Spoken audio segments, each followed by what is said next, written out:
Mummy mummy, भूमि ने मेरी गुड़िया तोड़ दी। मुझे नींद आ गई थी। भैरवी की आवाज़ से मेरी नींद टूटी तो मैं दौड़ती हुई बच्चों के कमरे में पहुंची। भैरवी ज़ोर ज़ोर से रो रही थी। टूटी हुई गुड़िया एक तरफ पड़ी थी। मैं भैरवी को चुप कराने लगी तो मुझे देखते ही भूमि चीखने लगी थी, हाँ हाँ, यह बहुत अच्छी है, खूब प्यार करिए इससे। तो मैं ही खराब हूँ, मैं ही लड़ाई करती हूँ। मैं अब इसके सारे खिलौने तोड़ दूंगी। भूमि और भैरवी मेरी जुड़वा बेटियां हैं।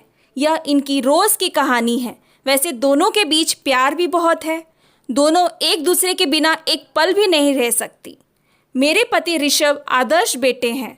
उनकी माँ ही उनके लिए सब कुछ है। पति और पिता तो वह बाद में है।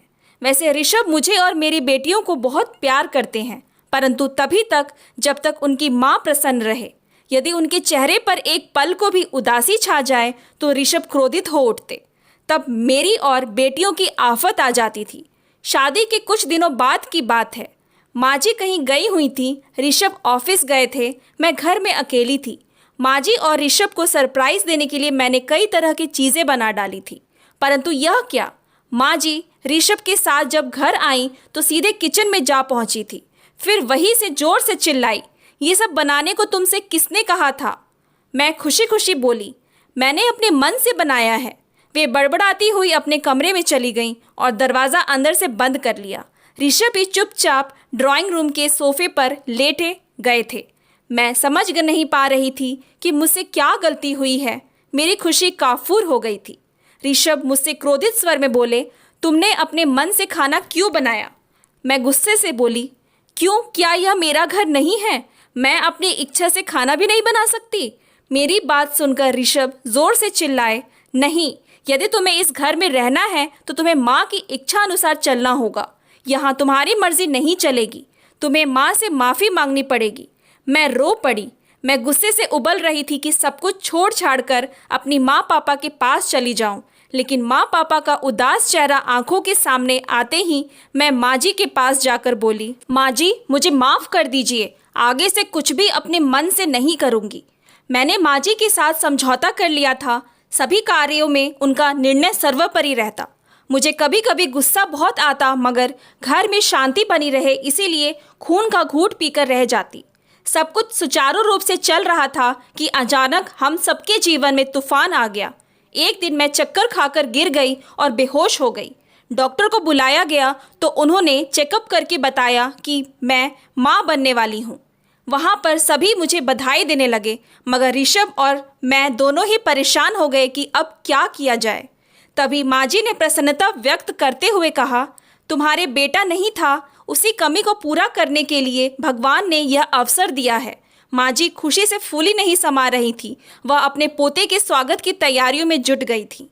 माँ जी मुझे अब नियमित चेकअप के लिए डॉक्टर के पास लेकर जाया करती।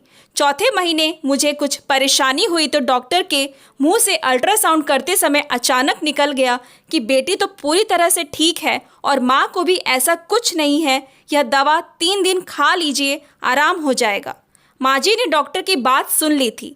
बस फिर क्या था, घर आते ही फरमान जारी किया कि दफ्तर से छुट्टी ले लो और डॉक्टर के पास जाकर गर्भपात करवा लो। माँ जी का पोता पाने का सपना जो टूट गया था। मैंने ऋषभ को समझाने का प्रयास किया, परंतु माँ के भक्त बेटे ने डॉक्टर के पास जाकर गर्भ से मुक्ति पाने की जिद पकड़ ली थी। आखिर में वो मुझे डॉक्टर के पास ले ही गए। मैं रोती भिलकती रही, लेकिन उनके कान पर जू ना रेंगी।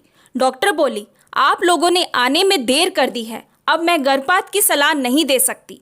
अब माँ जी का व्यवहार मेरे प्रति बदल गया था। व्यंग्यवाणों से मेरा स्वागत होता। एक दिन बोली कि बेटियों की माँ तो एक तरह से बांझी होती है, क्योंकि वंश तो बेटे से चलता है। अब घर में हर समय तनाव रहता। मैं भी चिड़चिड़ कर बेवजह बेटियों को डांट कर अपना मन हल्का कर लेती।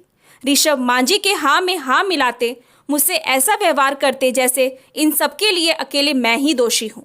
वो बात बात पर मुझ पर चीखते चिल्लाते, जिससे मैं परेशान रहती। एक दिन माँ जी किसी अशिक्षित दाई को लेकर आई और फिर मुझसे बोली, तुम अपने ऑफिस से 2-3 दिन की छुट्टी ले लो, या एक्सपर्ट दाई है, इसका तो रोज का यही काम है। यह 2 घंटे में तुम्हें इस बेटी से छुटकारा दिला देगी। उनकी बात सुनकर मैं सन्न रह गई। तो मुझे अपने जीवन का ही खतरा सामने दिखाई दे रहा था। मैं ऋषभ के आने का इंतजार करने लगी। जब वह ऑफिस से आए तो मैंने उन्हें सब बात बताई। ऋषभ थोड़े गंभीर तो हुए, लेकिन फिर धीरे से बोले, माँ जी नाराज हो जाएंगी, इसीलिए उनका कहना तो मानना ही पड़ेगा।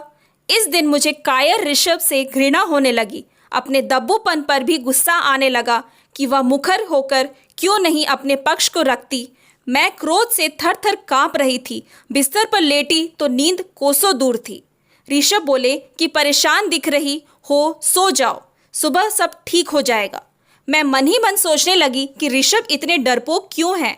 माँ जी का फैसला क्या मेरे जीवन से ज़्यादा महत्वपूर्ण है? मेरा मन मुझे प्रताड़ित कर रहा था। मुझे अपने चारों ओर उस मासूम का करुण क्रंदन सुनाई पड़ रहा था। मेरा दिमाग फटा जा रहा था। मुझे हत्यारी जैसा बोध हो रहा था। बहुत हुआ, बस हुआ, अब नहीं सोचकर विरोध करने का मचल उठी कि नहीं, मेरी बच्ची, अब तुझे इस दुनिया में आने से कोई नहीं रोक सकता। तुम इस दुनिया में अवश्य आओगी। ने निडर होकर निर्णय ले लिया था कि यह मेरे वजूद की जीत है। अपनी जीत सोच स्वतः ही इतरा उठी। मैं निश्चित हो गई और प्रसन्न होकर गहरी नींद में सो गई। सुबह ऋषभ ने आवाज दी, उठो, आज सोती ही रहोगी क्या? माँ जी आवाज दे रही हैं, दाई आ गई है, जल्दी जाओ, नहीं माँ जी नाराज हो जाएंगी। मेरे रात के निर्णय मुझे निडर बना दिया था, अतः मैंने उत्तर दिया कि मुझे सोने दीजिए, आज बहुत दिनों के बाद चैन की नींद आई है। माँ जी से कह दीजिए कि मुझे किसी दाई वाई से नहीं मिलना है। तब तक माँ जी खुद मेरे कमरे में आ चुकी थी। वह और ऋषभ दोनों ही मेरी धृष्टता पर हैरान थे। मेरे स्वर की दृढ़ता देख दोनों की बोलती बंद हो गई थी। मैं आंखें बंद करके उनके अगले हमले का इंतजार कर रही थी, लेकिन यह क्या, दोनों जन आपस में खुसुर फुसुर करते हुए कमरे से जा रहे थे। भैरवी और भूमि मुझे सोया देखकर मेरे पास आकर लेट गई थी। मैंने दोनों को अपनी बाहों में समेटकर खूब प्यार किया। दोनों की मासूम हंसी मेरे दिल को छू रही थी। मैं खुश थी कि मेरे मन से डर हवा हो चुका था। हम तीनों साथ खुलकर हंस रहे थे। ऋषभ को कुछ नहीं समझ आ रहा था कि रात भर में इसे क्या हो गया। अब मेरे मन में ना तो माँ जी का खौफ था, ना ऋषभ का, और ना ही घर टूटने की परवाह थी। मैं हर परिस्थिति से लड़ने को तैयार थी। मेरे सत्व की विजय थी जिसने मुझे मेरे वजूद से परिचय करवाया था। Thanks for watching. Please like and subscribe my channel.